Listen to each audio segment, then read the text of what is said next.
Dragon Ball is one of the biggest anime franchises ever, besides Demon Slayer. And maybe it was even your gateway anime like it's been for me and so many other people. But in recent years, with Dragon Ball coming back in the form of Super, it's had its ups and downs. But surprisingly, only a small percentage of people who watch my videos are actually subscribed. It's free and I appreciate it a lot. Now, at this point, we already know why Super's animation was so rushed and unpolished. We don't know, however, about the iffy plot lines.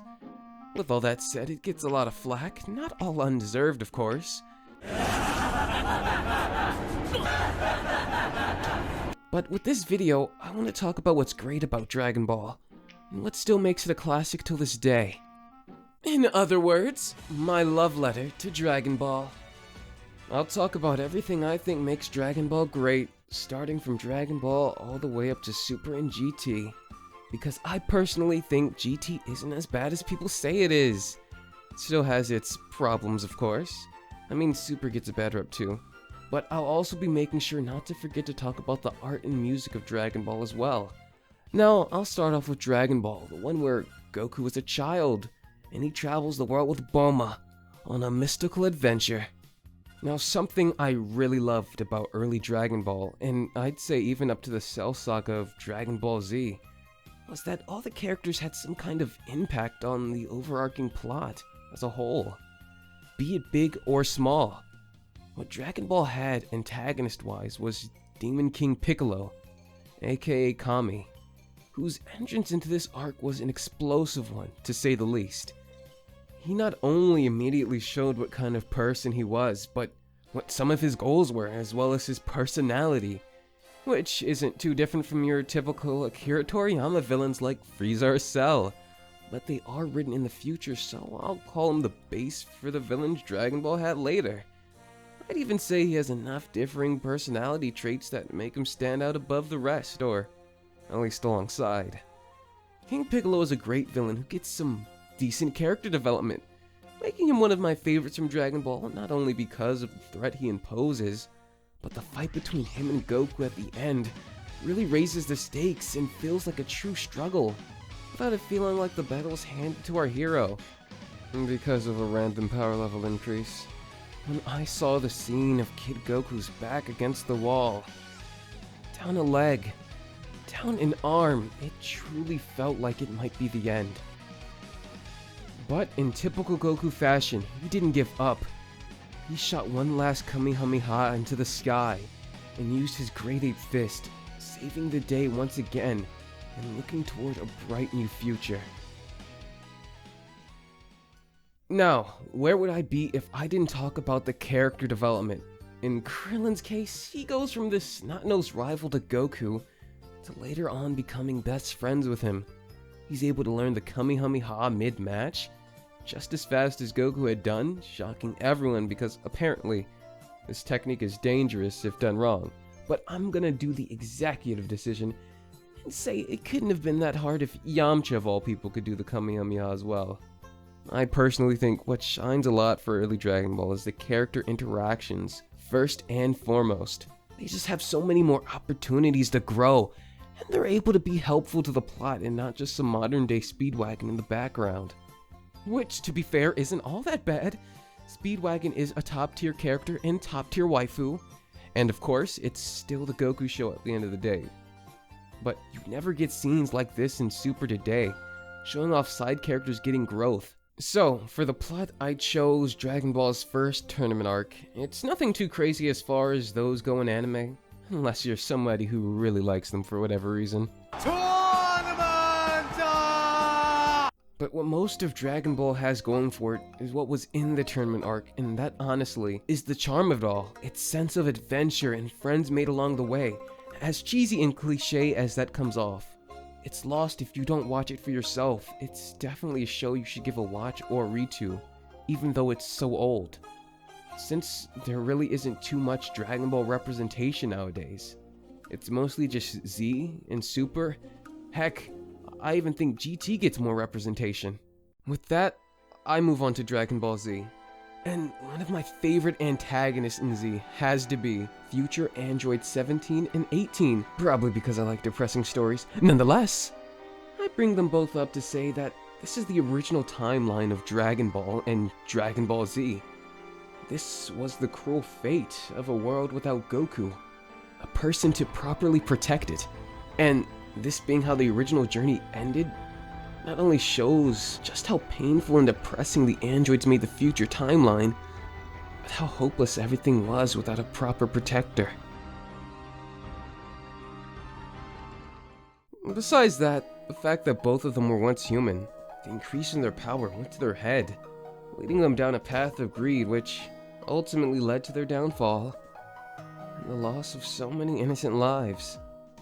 Future Gohan and Trunks show what a future without the Z-Fighters is like, and why it finally helps me understand why Gohan stopped training.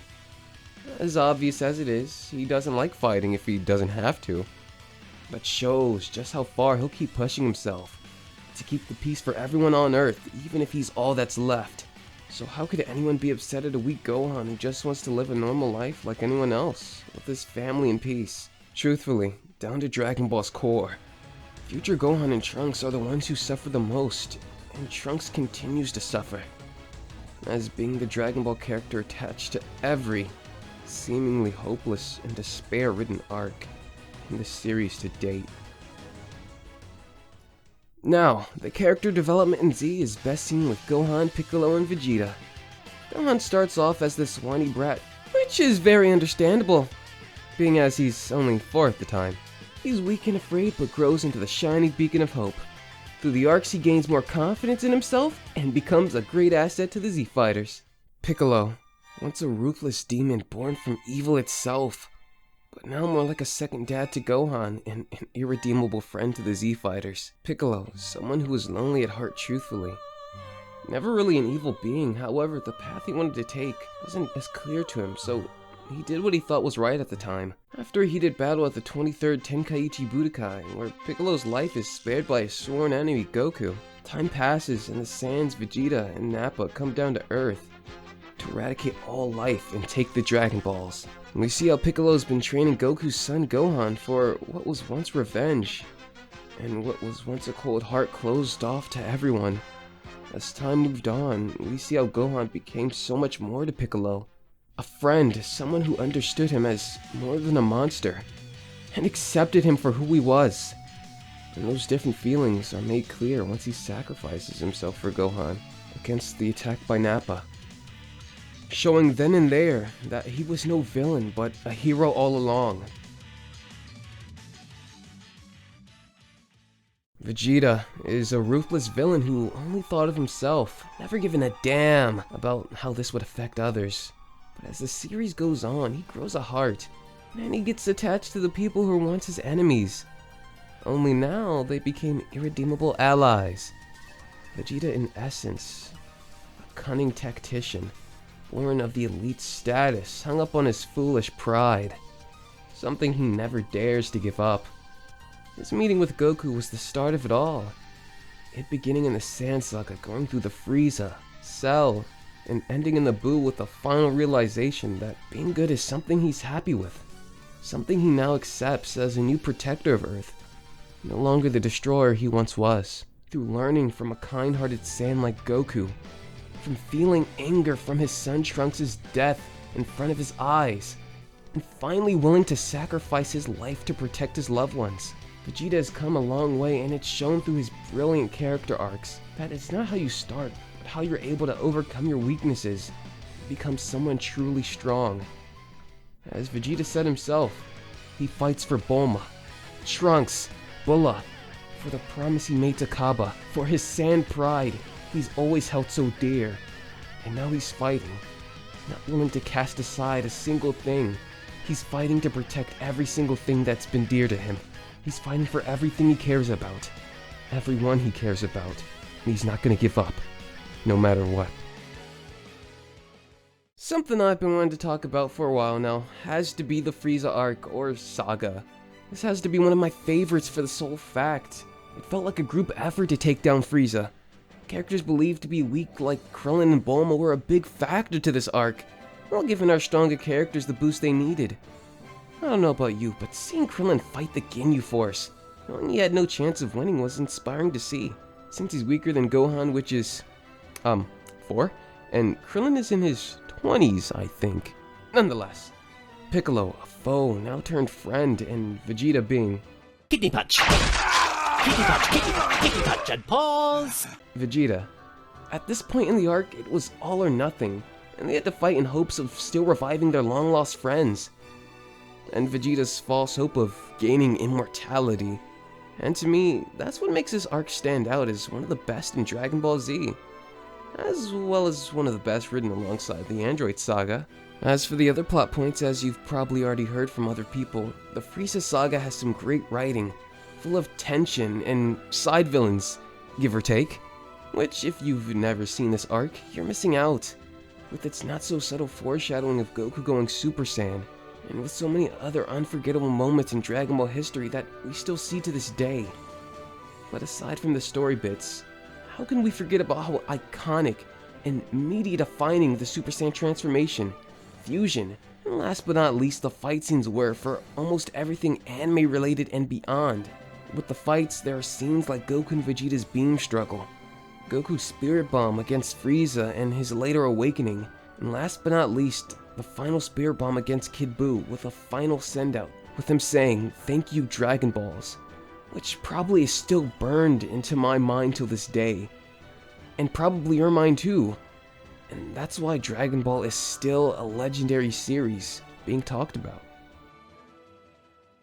So, with Dragon Ball and Dragon Ball Z out of the way, I'll be moving on to the art and music before heading to Super and GT. The art in Dragon Ball is a unique and instantly recognizable part of the series, and the panels just breathe life into every page, and the character designs an art style that is so timeless, and one I'll always have a soft spot for. Art as well as a solid story can take any piece of media far. A story doesn't have to be the best to be loved, I mean, look at SAO. Regardless, the charm of the art combined with such a full cast of characters with rich personalities has made the experience of reading the manga just as enjoyable as watching it for the first time. The music in Dragon Ball is just as iconic as the series itself. The Bruce Falconer score still sounds amazing, and the Cell theme is just as unforgettable to me. And so many other tracks from the series to name, a few like Chala Headchala, Dragon Soul, Yeah Break Care Break, Don Don. There's simply too many to list, but almost every time I hear the soundtrack, I get a sense of adventure and never-ending excitement, which I still feel to this very day. A lot of what I found myself liking about Super wasn't too much the characters, since no real growth had taken place, at least development-wise. But it was the antagonists in their way each and every arc.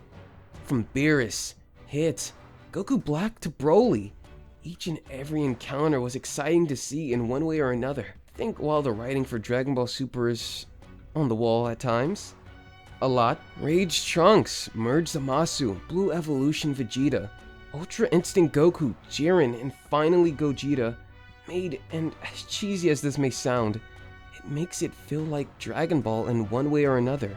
So while I'll always have my problems with Super, I had a fun time like so many others watching it. Plus, Ultra Instinct Goku along with so many other new transformations made for interesting additions to the show. While I'm not as big a fan of Super as I am of Z, Super has its moments, here and there.